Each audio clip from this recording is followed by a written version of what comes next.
Virtus, that is the Roman god of bravery and military strength, and later a term that became synonymous with courage, with character, with excellence and worth. And Volkswagen calling their brand new sedan the Virtus is like me calling my son Enzo. A certain level of greatness is pre-expected. So will it deliver? Does it have the courage to take on its rivals? Does it have the character you need to make you smile? Is it an excellent product? And is it worth your money? That is what we find out today. Welcome, ladies and gentlemen, to a new video on Powerdrift.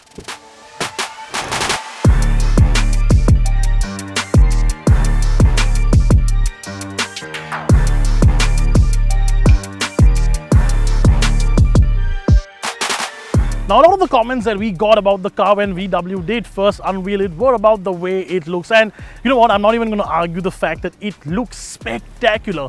It's so Volkswagen-like, isn't it? It's sort of very proportioned, it's very well balanced. It looks like a VW, like a Polo sort of evolved, and it sort of does have bits and pieces of older cars in it. But that proportionalness, that's what gives it like a very timeless design. It's going to age really, really well. What's the one thing that I would change? Obviously, these wheels. These 16s just don't cut it for me. They just don't. I want a bigger set of wheels, and the design itself, I'm a bit of a love it or hate it on that front. But the one thing that I do absolutely love, without a shadow of a doubt, is the rear end. Those smoke tail lamps make all the difference. It just looks so nice. As I said, this is going to age well. Now, this is the standard car, and if you do get the higher GT trim with the bigger engine, you get more blacked out trim pieces, like the wheels for example. But now, imagine it in all black, lowered down, with some great wheels on it. Come on, my petrolhead brothers down south, I am counting on you guys to make this happen, and I know that you guys will.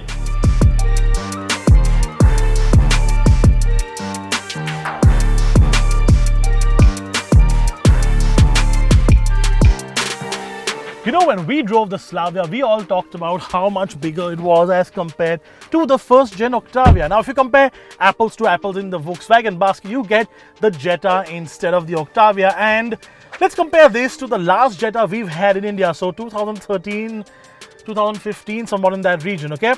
This is not as large as that car is. The Jetta is about longer and about this much wider than this is. But this is a taller car, so you get a little bit more headroom in the back, in fact a lot more headroom in the back, and this has a longer wheelbase as compared to that Jetta. So you get a lot more space in the rear to sit comfortably. In fact, there are inches to spare, and this driver's seat is in my driving position as well. But what this does is it gives me a little bit more space to comfortably sort of rest out and take a nap, which means Rohan's Instagram gets a little bit more content. In fact, you know what you guys should do? Screenshot this next bit and send it to him on Instagram and ask him to upload it. It's hilarious, isn't it? And while you guys do that, let me talk about the rest of the interior. Now, here is the difference between how Volkswagen does this and how, say, the Koreans do this. VW keeps it simple. Yes, you think that it might look boring now as compared to, say, a freestanding screen, but fires into your car ownership and it will still look and feel classy. And I can guarantee this ages better. Of course, the Virtus is packed to the brim with features you expect. A big infotainment screen, digital instrumentation, a sunroof, cool seats, but you do miss out on some features that seem to be the norm these days, like 360-degree parking cameras.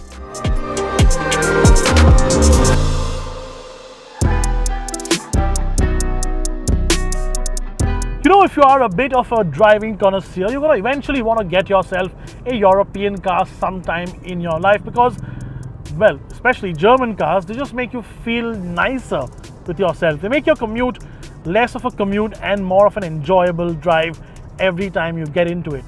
That's what this does every single time that I've driven it today. Now, look, there are two engine options on offer. Let's quickly go through the bigger engine first. It's the 1.5 TSI Evo, makes 150 horsepower and 250 Newton meters of torque, gets an automatic gearbox only, and only comes in the GT line option. That's not the one we're driving today, because I want to spend a lot more time with that car.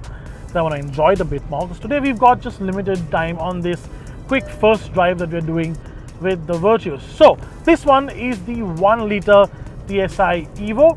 It's got the 6-speed manual or this torque converter automatic, and it makes 115 horsepower and 178 Newton meters of torque. You've seen this engine in a whole bunch of cars, haven't you?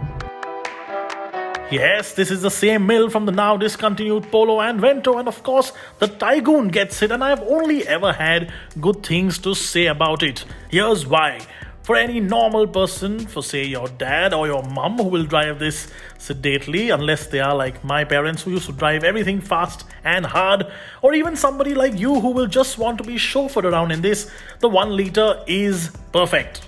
It has enough poke to get a move on, and at 19.4 kilometers per liter for the manual and 18.2 kilometers per liter for the automatic, it satisfies the kitna deti hai crowd as well.